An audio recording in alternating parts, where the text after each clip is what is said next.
وجعلناها نكالا لما بين يديها وما خلفها وموعظة للمتقين صدق اللہ العظیم۔ اللہ کے راستے کے مہمان بھائیوں، نوجوان ساتھیوں، دینی بھائیوں، عزیزوں، دوستوں، بزرگوں، پچھلے کچھ آیات اور کچھ رکوع سے مسلسل رسول اللہ صلی اللہ علیہ وسلم کے زمانے کے موجود یہود کو یاد دلایا جا رہا ہے کہ تمہارے آبا و اجداد نے کیا کیا تھا اور اللہ نے ان کے ساتھ کیا کیا۔ گزشتہ بات چل رہی تھی کہ تورات ماننے کے لیے پہلے تو انہوں نے کہا کہ اللہ کہے گا کہ اللہ کی کتاب ہے پھر مانیں گے۔ حضرت موسیٰ علیہ السلام 70 آدمیوں کو لے کر گئے، اللہ کی آواز سنی، لیکن انہوں نے کہا ہم اللہ کو دیکھنا چاہتے ہیں۔ اللہ کی پکڑ آئی، مر گئے۔ حضرت موسیٰ علیہ السلام نے دعا کی تو اللہ نے دوبارہ زندہ کیا۔ پھر واپس آئے، قوم سے جو چیز اللہ کی طرف سے ملی تھی اسے بتانے میں خیانت کی۔ ایک بات یہ بتائی کہ اللہ ہی کی کتاب ہے، لیکن اللہ یہ کہتے ہیں کہ جو عمل کر سکتے ہو کرو، جس میں مشکل نظر آ رہا ہے اسے چھوڑ دو، ہم معاف کر دیں گے۔ یہ اپنی طرف سے انہوں نے لگا لیا تھا، جس کے نتیجے میں جو حکم مشکل نظر آتا اسے چھوڑ دیتے تھے۔ اللہ کی طرف سے پکڑ آئی، اللہ نے فرشتوں کو حکم دیا تو کوہ طور کو اٹھا کر ان پر لٹکا دیا گیا اور ان سے کہا گیا کہ مانو ورنہ تم پر گرا دیا جائے گا۔ انہوں نے کہا مانتے ہیں۔ اس جگہ پہ گزشتہ آپ نے ایک سوال کیا تھا کہ زبردستی تو اسلام میں نہیں ہے۔ اللہ قرآن میں ایک جگہ پہ کہتے ہیں لا اکراہ فی الدین، دین میں زبردستی نہیں ہے۔ تو یہاں بنی اسرائیل کے ساتھ اس طرح کا معاملہ کیوں کیا جا رہا تھا؟ جواب تو گزشتہ بھی ہم نے سنایا تھا، لیکن مزید مطلوب تھا یہ کہ اسے تھوڑی سی وضاحت کر دیں۔ کسی کو دین کے لانے میں زبردستی نہیں ہے۔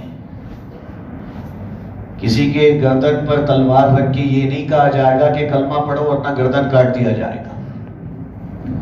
لیکن اگر کوئی دین میں آیا ہوا کھلی طور پر اللہ کی نافرمانی کرتا ہے، اسے سمجھایا بھی جاتا ہے، بلکہ اسے وقتاً فوقتاً اسے ڈانٹا بھی جاتا ہے، اس پر غصہ بھی کیا جاتا ہے۔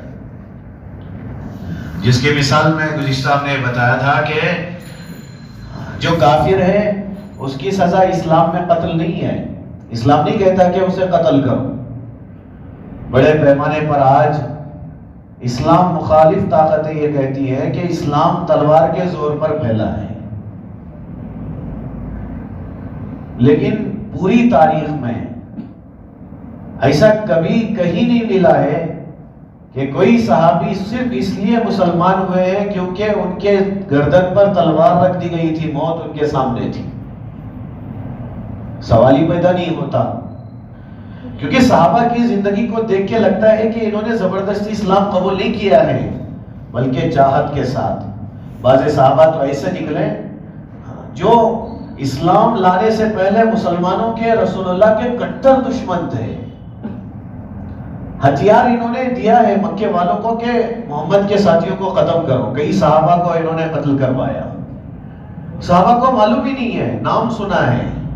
اچانک وہی انسان ہتھیاروں کے ساتھ مکے جاتے جاتے راستہ بھٹک کے مدینے کے اندر آ جاتا ہے۔ صحابہ نے دیکھا تو پکڑ کے لا کے مدینے کے ستون سے باندھ دیا۔ رسول اللہ نے آ کے دیکھا، ارے یہ تو فلاں ہے، تو صحابہ کو غصہ آیا، سب نے تلوار نکالی۔ رسول اللہ اس کی وجہ سے ہمارے کئی صحابہ کی بیویاں بیوہ ہو گئی، کئی صحابہ کے بچے یتیم ہو گئے۔ رسول اللہ انہوں نے ہتھیار دیے ہمیں ختم کرنے کے لیے، ہم ان کو ختم کر دیں گے۔ انہوں نے رسول اللہ کو دیکھنا بھی پسند نہیں کیا۔ وہ انسان نیچے گردن کیا ہوا، رسول اللہ کہتے مجھے دیکھو، وہ کہتے نہیں مجھے تجھ سے نفرت ہے، میں تمہیں دیکھنا بھی پسند نہیں کرتا۔ رسول اللہ نے فرمایا کلمہ پڑھتے ہو؟ انہوں نے کہا بالکل نہیں۔ فدیہ لو؟ پیسے دوں گا، جتنے چاہے مانگو دے دوں گا، لیکن چھوڑ دینا، اگر نہیں چھوڑنا چاہتے تو میری جان حاضر ہے، قتل کرو، میں تیار ہوں۔ رسول اللہ نے فرمایا اسے کھانا کھلاؤ، اس کی دیکھ بھالی کرو۔ دوسرے دن پھر اللہ کے رسول نے پوچھا، دیکھو، انہوں نے کہا دیکھنا پسند نہیں ہے، میں تمہیں دیکھنا بھی نہیں چاہتا۔ رسول اللہ نے فرمایا مسلمان ہو جاؤ، اس نے کہا نہیں، قبول نہیں ہے۔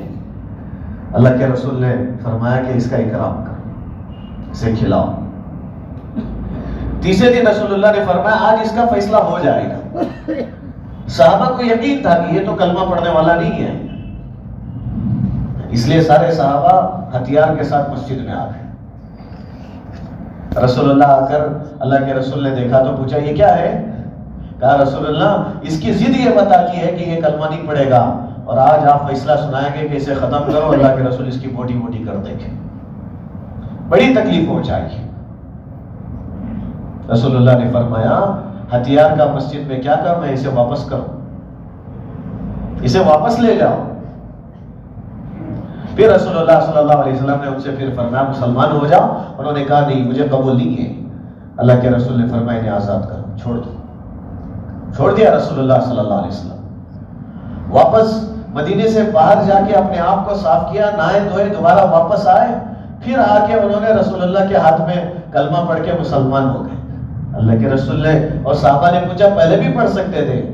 تو انہوں نے کہا اگر پہلے پڑھتے تو یہ مطلب ہوتا کہ ہم نے تلوار کے ڈر سے کلمہ پڑھا ہے، لیکن ایک نظر تمہیں دیکھ کے ہی سمجھ میں آ گیا تھا کہ یہ جھوٹا نبی نہیں ہو سکتا۔ جو انداز اور جو محبتیں آپ نے دکھائی ہے، کتنے صحابہ کو میں نے قتل کروایا، کتنے لوگوں کو میں نے، ابھی بھی میں مکے میں اس لیے جا رہا تھا کیونکہ آپ کے خلاف ہتھیار دوں، آپ کو ختم کرنے کی سازش کروں، لیکن آپ نے جو انداز اختیار کیا ہے، یہ جو کہا جاتا ہے کہ زبردستی تلوار کی نوک پر اسلام پھیلا گیا، اس پر پوری شرح صدر واللہ قسم کھا کے یہ کہا جا سکتا ہے کہ اخلاق ہی نے کام کیا تھا کہ لوگ مجبور ہو کے مسلمان ہو رہے تھے، ورنہ جو تلوار کے نوک پر یا ڈر کے مسلمان ہوتے، اگر صحابہ کی ایسی کوئی جماعت ہوتی تو رسول اللہ کو مشکل حالات میں دیکھ کر بھاگ جاتے، لیکن انہوں نے رسول اللہ کو پہرا دیا، کھڑے ہو گئے اللہ کے رسول کے سامنے۔ کسی کے سر سے لے کے پورے پیر تک 90 سے زیادہ زخم لگے، کیا کوئی زبردستی مسلمان اتنی قربانی دے سکتا ہے؟ یہ محبت ہی جو تھی، جو یہ چیز آمدہ کر رہی تھی۔ ایک صحابی جن کی زندگی کے کچھ رمق باقی ہیں، آخری وقت ہے، تب ان کو تلاش کر کے ایک صحابی اٹھا کے پوچھتے بھائی کوئی آخری خواہش ہے؟ تو انہوں نے یہ کہا تھا کہ مجھے میرے نبی کے پاس لے جاؤ، میں کچھ بتانا چاہتا ہوں۔ لے کر دوڑے ہوئے آئے اللہ کے رسول کے سامنے، ان کو دکھایا رسول اللہ یہ آپ سے کچھ کہنا چاہتے ہیں۔ رسول اللہ کے گود میں سر ہے، اللہ کے رسول کو دیکھتے ہوئے دنیا سے چلے گئے۔ صحابی کہنے لگے رسول اللہ بڑی بے چینی ہوتی ہے، یہ تمہیں کچھ کہنا چاہتے تھے؟ اللہ کے رسول نے فرمایا انہوں نے بتا دیا۔ کہا رسول اللہ ایک جملہ نہیں نکلا؟ کہا ہاں، ان کی آنکھوں نے بتا دیا۔ کہا رسول اللہ کیا تھا؟ انہوں نے کہا کہ نبی جی میری آخری خواہش ہے کہ میں آپ کو دیکھتا ہوا دنیا سے جاؤں۔ کیا کوئی تلوار کی نوک پر اتنی محبت کر سکتا ہے؟ زبردستی تو ہے ہی نہیں۔ اسی لیے ایک صحابی جن کی زندگی کا آخری وقت تھا، انہوں نے صحابہ سے کہا تھا میں تو جا رہا ہوں لیکن میری نبی کی حفاظت کرنا۔ مرتے ہوئے یہ نہیں کہا کہ میرے بچے یتیم ہو رہے ہیں ان کو دیکھ لینا، یہ نہیں کہا کہ میرے گھر کے گزارے کا کچھ انتظام کر دینا، بلکہ یہ کہا کہ میرے نبی کا ان کی حفاظت کرنا۔ اگر تمہارے ہوتے ہوئے نبی کو کوئی تکلیف پہنچی، اللہ کے پاس تمہیں جواب دینے کے لیے کوئی عذر نہیں ہے۔ آخری وقت میں کہا تھا، کیا تلوار کی نوک پر کوئی مسلمان ہوا ایسا کہہ سکتا ہے؟ اس لیے زبردستی اسلام میں نہیں ہے۔ یہ جو کوہ طور کو یہودیوں پر یوں لٹکا دیا گیا تھا کہ مانو ورنہ تم پر پہاڑ کو گرا دیا جائے گا، اس میں سوال اٹھایا گیا کہ زبردستی کیوں کی جا رہی ہے؟ تو یہاں صاف یہ بتایا گیا کہ اسلام لانے میں کسی کو زبردستی نہیں ہے، لیکن اسلام لانے کے بعد کھلی طور پر اگر اللہ کی بغاوت کرتے ہیں باقاعدہ سزا متعین ہے۔ ان کو کبھی نرمی سے سمجھا جائے گا، کبھی غصہ کر کے سمجھا جائے گا، کبھی ڈانٹ کر ان کو سمجھایا جائے گا، یہ ساری چیزیں ہیں۔ اس لیے کوئی مسلمان ہو کے پھر کفر اختیار کرتا ہے، شریعت کہتے ہیں اسے قتل کر دو، اب اس کی سزا ہے، کیونکہ مسلمان ہونے کے بعد دوبارہ دین چھوڑ رہا ہے، اب اس کی سزا ہو سکتی ہے، لیکن پہلے یہ حکم نہیں تھا۔ تو بنی اسرائیل کے ساتھ یہ جو معاملہ کیا جا رہا تھا، یہ تو مسلمان تھے، یہ تو اللہ کو ماننے والے تھے، ان کو احکامات پر عمل کرنے کے لیے ان کے ساتھ زبردستی کا یہ معاملہ کیا گیا تھا۔ صحابہ کی پوری تاریخ میں کبھی نہیں ملتا کہ کسی صحابی نے یہ کہا ہو کہ میں ڈر کے مسلمان ہوا، بعد میں محبت پیدا ہوگی، ایسا نہیں ملتا۔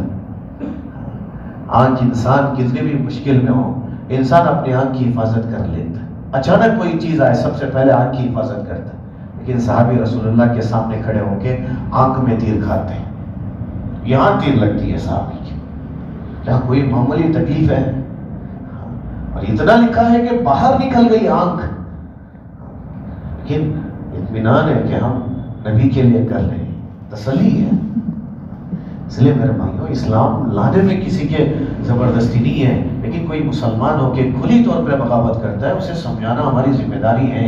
اگر ہمارے ماتحت ہیں تو زبردستی ان کو احکام پر لا دیں، تبھی تو رسول اللہ نے کہا 7 سال کے زمانے میں حکم کرو نماز پڑھے، اگر نہیں پڑھتے 10 سال کی عمر میں مارو۔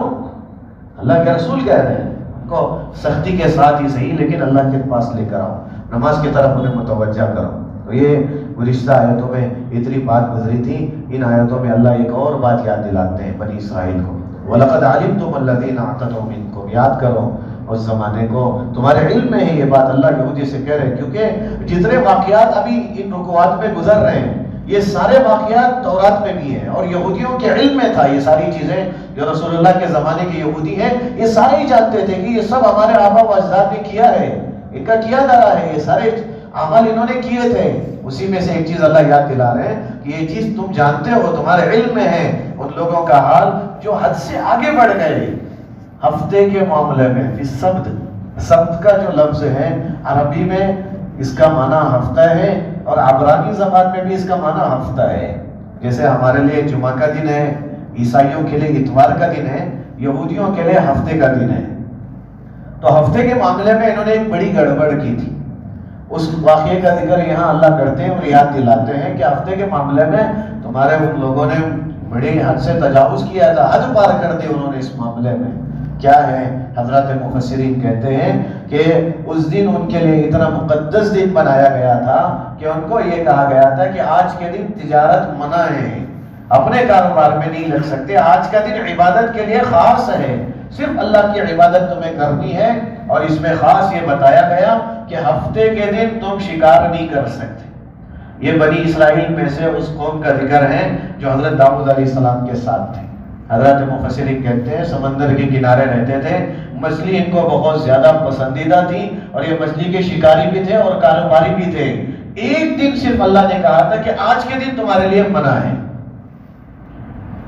پھر ایک بات اس میں حضرات مفسرین نے لکھا ہے، کوئی مسلسل گناہ کر رہا ہے اور پھر اس پر ڈھیل مل رہی ہے، اس کا یہ مطلب نہیں ہے کہ ہماری پکڑ نہیں ہوگی، بلکہ اب جو پکڑ آئے گی یہ بڑی سخت پکڑ ہے، اسے بہت زیادہ ڈرنے کی ضرورت ہے۔ جو انسان بہت زیادہ گنہگار ہے لیکن پھر بھی پتہ نہیں چلا، اور رات کی تنہائیوں میں مزے کر رہے ہیں، وہ پوری طرح سے گناہوں میں ڈوبا ہوا ہے، لیکن صبح میں لوگوں میں اس کے چرچے ہیں کہ یہ بڑے اللہ والے ہیں۔ علماء کہتے ہیں سب سے زیادہ اسے ڈرنے کی ضرورت ہے، سب سے زیادہ مشکل مسئلہ ان کا ہے، کیونکہ ڈھیل مل رہی ہے، پکڑ جب ہوگی تو بڑی خطرناک ہوگی۔ ایسے ہی اللہ نے بنی اسرائیل کو ڈھیل دیا اور آزمایا بھی کہ جس دن ان کو منع کیا گیا تھا اس دن مچھلیاں خود اوپر آ جایا کرتی تھی، اور انہوں نے ہیلے نکالے۔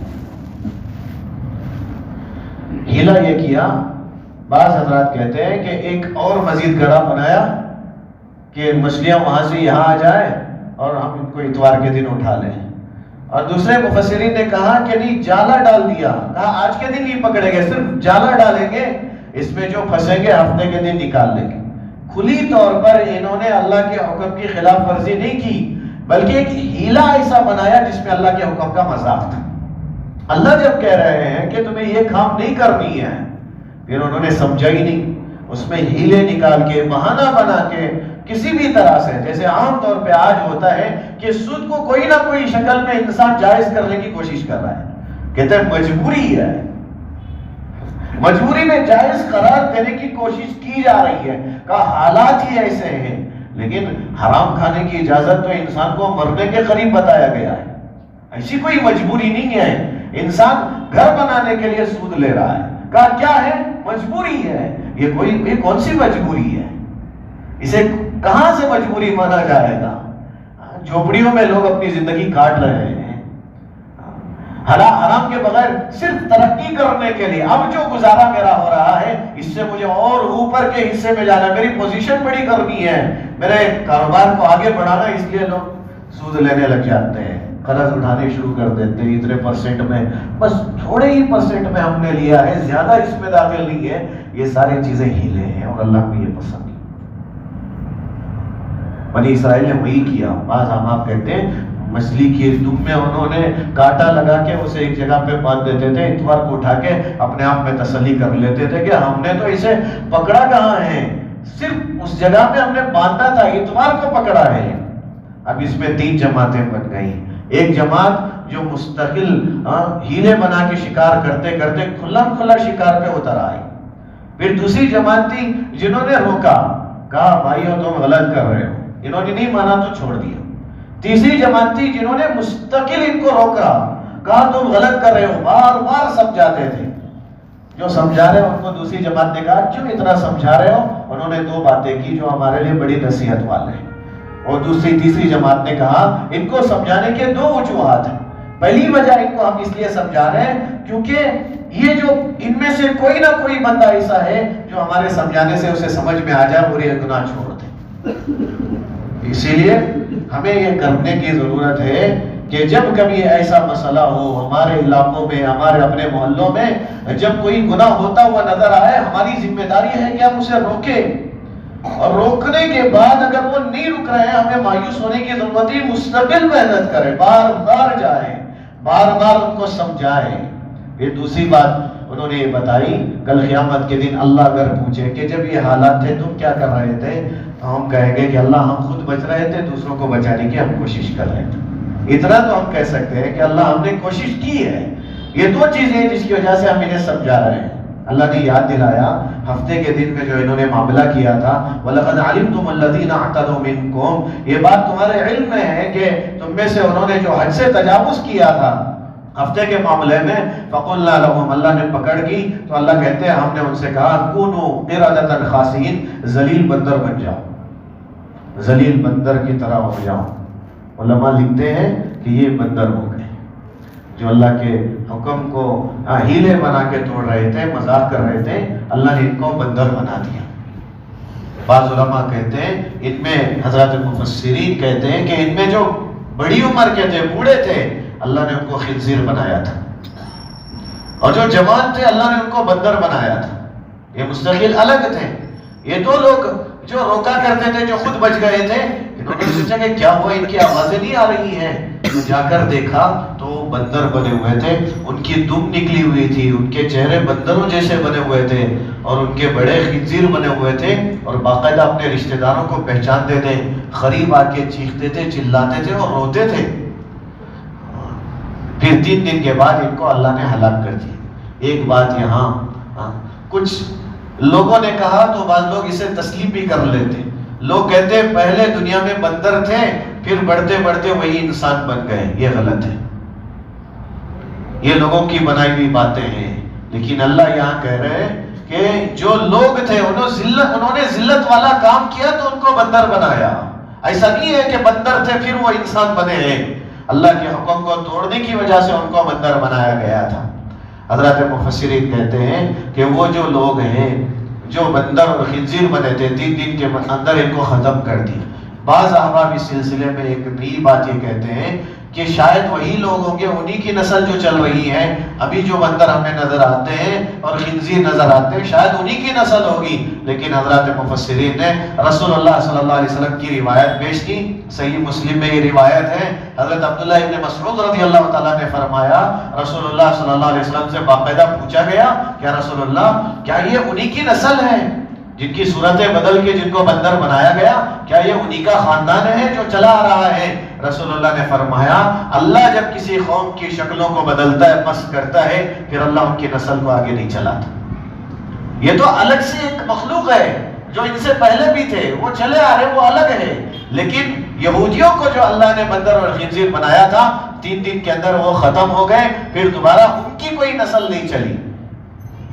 یہ صاف بات ہے، کیونکہ یہ بات سمجھ لینی ہے کہ عذاب دینے کے بعد، اور یہ عذاب بڑا عبرت والا عذاب تھا، کسی کو پہاڑوں میں لے جا کے پھینک دیا گیا، کسی کو چیخنے آ کے ہلاک کیا، لیکن یہ جو خنزیر اور بندر بنانے والا عذاب تھا یہ بڑا دردناک عذاب تھا، یہ بڑی عبرت والا عذاب تھا، کیونکہ 3 دن جو شکل کے ساتھ یہ رہے ہیں یہ بڑی عبرت کی چیز ہے۔ اللہ آگے کہتے ہیں فَجَعَلْنَاهَا نَكَالًا، ہم نے عبرت بنایا، ہم نے ان کو عبرت کی چیز بنائی، کس کے لیے؟ لِمَا بَيْنَ يَدَيْهَا، ان لوگوں کے لیے جو اس وقت میں جن کے سامنے یہ معاملہ پیش آ رہا تھا۔ علماء نے کہا جو اس وقت میں اس بستی والوں کے لیے، ان کے قریب کے بستی والوں کے لیے، وَمَا خَلْفَهَا، اور علماء کہتے ہیں دور کی بستی والوں کے لیے، لیکن بعض مفسرین کہتے ہیں اس زمانے کے لوگوں کے لیے بھی اس میں نصیحت ہے، قیامت تک آنے والے لوگوں کے لیے بھی نصیحت ہے۔ وَمَوْعِظَةً لِّلْمُتَّقِينَ، اللہ نے کہا اللہ سے ڈرنے والوں کے لیے اس میں نصیحت ہے۔ للمتقین کے ذیل میں حضرت حسن رحمت اللہ علیہ کہتے ہیں یہاں متقین سے امت محمدیہ مراد ہے، رسول اللہ صلی اللہ علیہ وسلم کی امت مراد ہے، جن سے یہ کہا جا رہا ہے کہ یہ جو واقعہ ہوا ہے ان کا، اس میں بڑی عبرت ہے رسول اللہ کی امت کے لیے۔ ایک سوال اس میں مزید یہ ہے، کیا رسول اللہ کی امت میں بھی یہ عذاب آئے گا؟ کیا لوگوں کی شکلیں بدلی جائیں گی؟ کیا ان کو خنزیر بنایا جائے گا؟ کیا ان کو بندر بنایا جائے گا؟ حضرات مفسرین نے لکھا ہے کہ قیامت کے قریب بنایا جائے گا، اس سے پہلے یہ عذاب نہیں آئے گا۔ اللہ ہماری حفاظت فرمائے۔ جہاں تک ہیلے کا مسئلہ ہے، رسول اللہ نے بتایا کہ قیامت کے قریب لوگ شراب کو حلال کر لیں گے۔ صحابہ نے تعجب سے پوچھا، کیونکہ تعجب والی چیز تھی، جو صحابہ کی سب سے محبوب چیز تھی زمانے جاہلیت میں، جس کے بغیر رہا نہیں جاتا تھا، سب سے قدیم زمانے کی شراب کو فخر کی چیز سمجھتے تھے۔ جب رسول اللہ نے حرمت والی آیت سنائی تو صحابہ نے شراب بہا دیا، پوری طرح سے بہا دیا، پوری طرح سے کلی طور پہ صحابہ نے شراب چھوڑ دی۔ وہ صحابہ تعجب سے پوچھنے لگے رسول اللہ یہ کیسے ہوگا؟ کیا شراب دوبارہ حلال سمجھا جائے گا؟ رسول اللہ نے فرمایا ہاں۔ صحابہ نے پوچھا کیسے؟ تو رسول اللہ نے فرمایا نام بدل کے حلال سمجھ کے پیے گی۔ آج تو دوستوں یہ نظر آتا ہے،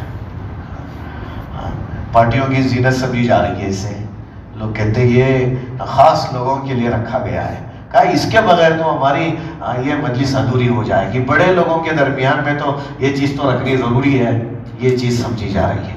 رسول اللہ نے اسی وقت میں کہا تھا کہ یسمونہا بغیر اسمہا، نام بدل لیں گے لوگ، ویستحلونہا، اور اس کو حلال سمجھ کے استعمال کریں گے۔ یہ ڈرنک ہے، اسے استعمال کر سکتے ہیں، اور بعض ڈرنکوں میں وہ ملاوٹ ہو رہی ہے لیکن لوگ ہیلے بنا رہے، تھوڑا ہی تو ہے، یہ انرجی ڈرنک ہے، اس میں تھوڑا ہی تو ہے، کیا فرق پڑ جائے گا تھوڑا استعمال کرنے سے؟ ہاں میرے بھائیوں، یہ سارے ہیلے اللہ کو پسند نہیں۔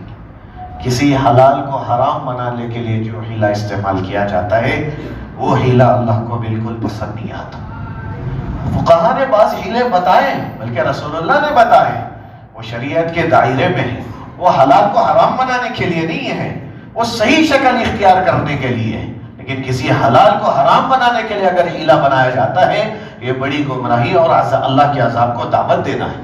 صاف کہا رسول اللہ نے کہ نام بدل کے۔ بچپن میں بعض قریوں میں ہم نے یہ بات سنی کہ بچے جب بہت زیادہ سردی سے متاثر ہو رہے ہیں تو لوگوں نے پوچھا کہ کیا شراب پلا سکتے ہیں؟ فقہا نے صاف منع کیا کہ گنجائش ہی نہیں ہے۔ لوگوں نے کہا علاج کے لیے، اسی کو تو رسول اللہ نے کہا نام بدل کے۔ اب تو نشے کے لیے نہیں پی رہے، وہ تو دوا کے لیے پی رہے، کہا اجازت ہی نہیں ہے، گنجائش ہی نہیں ہے۔ کتنی ساری سہولتیں آج علاج کے طور پر مل گئی ہیں، ساری چیزوں کو چھوڑ کے شراب میں انسان علاج تلاش کر رہے ہیں۔ اور آگے بڑھ کے لوگ یہ پوچھ رہے کہ گدھی کا دودھ پلا سکتے کیا؟ باقاعدہ فروخت کیا جا رہا ہے، جائز نہیں ہے، گنجائش نہیں ہے ان چیزوں کی، یہ تو ہیلا تلاش کر رہے ہیں ہم، یہ ہماری اپنی طرف سے بنا ہوئے ہیں۔ اللہ نے جب منع کر دیا تو قیامت کے آثار صاف نظر آ رہے ہیں۔ رسول اللہ نے فرمایا قیامت کے قریب باقاعدہ امت پر عذاب آئے گا اور ان کی شکلیں بدلی جائیں گی، ان کو خنزیر بنا دیا جائے گا، ان کو بندر بنا دیا جائے گا۔ اللہ ہماری حفاظت فرمائے۔ اسی طرح صرف یہ ایک چیز ہی نہیں ہے، نوجوان صرف اس لیے کیونکہ اپنے آپ کو کسی اور میں مصروف رکھنے کے لیے کوئی گانجے کا عادی ہو رہا ہے، کوئی نشے کا کی ضرورت ہے۔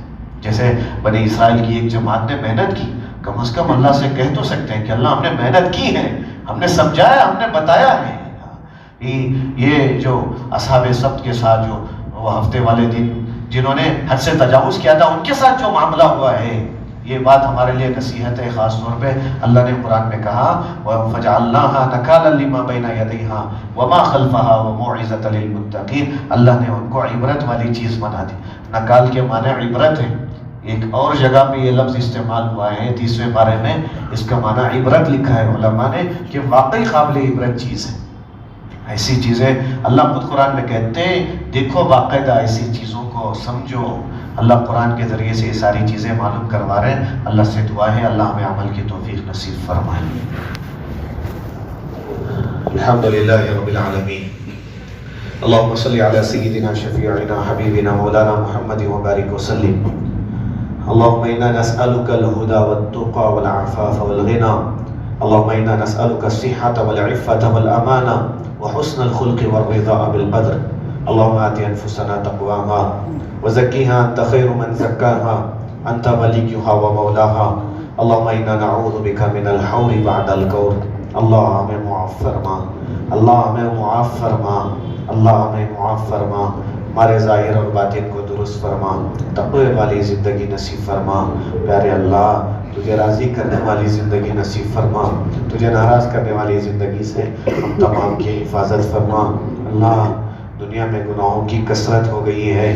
اللہ نظریں اٹھائیں تو گناہ ہی گناہ ملتے ہیں، سننے کو گناہ ہی گناہ ملتے ہیں، دیکھنے کو گناہ ہی گناہ ملتے ہیں. اللہ گناہوں کے سمندر میں امت بہتی چلی جا رہی ہے. اس امت کی حفاظت فرما، خاص طور پہ نوجوانوں کی حفاظت فرما. اللہ نشہ کرنا ایک فیشن بنا ہوا ہے. اللہ امت کے حال پر رحم فرما، امت کے حال پر رحم فرما. اللہ رسول اللہ نے کبھی امت کو اس حال میں دیکھنا پسند نہیں کیا. اللہ جن صحابہ کی جماعت کو تیار کیا تھا ان سے یہی کہا تھا کہ اسی حال میں میرے پاس واپس آنا. اللہ آج ہماری حالتیں بدل گئی ہیں. اللہ ہمارے دل دنیا میں اٹک گئے ہیں. اللہ خواہشات سے ڈوبا ہوا ہمارا دل ہے. اللہ ہم تیری یاد سے غافل ہیں. اللہ دنیا اتنی بس گئی ہے، نماز کی حالت میں بھی ہمیں دنیا کا خیال آتا ہے، سجدے میں جا کر بھی ہمیں دنیا کا خیال آتا ہے. ہمیں معاف فرما دے.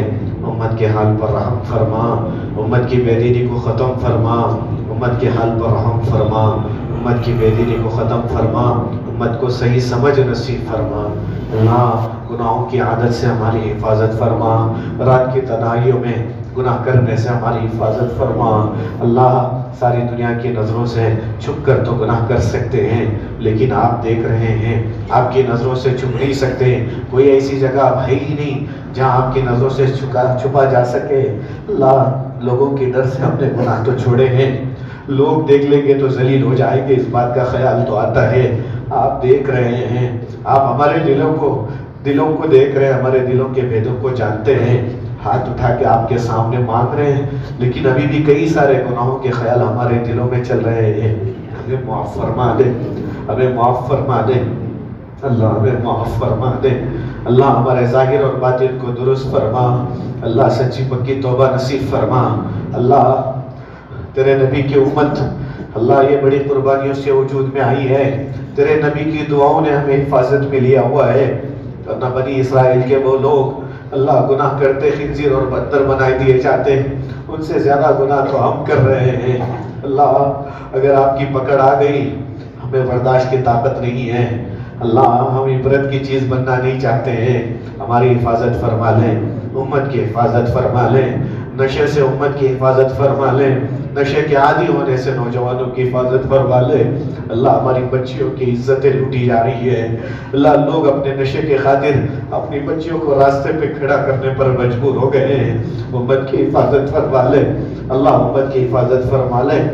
اللہ اتنے زیادہ حالات ہمیں دیکھنے کو ملے گا یہ کبھی سوچا بھی نہیں تھا.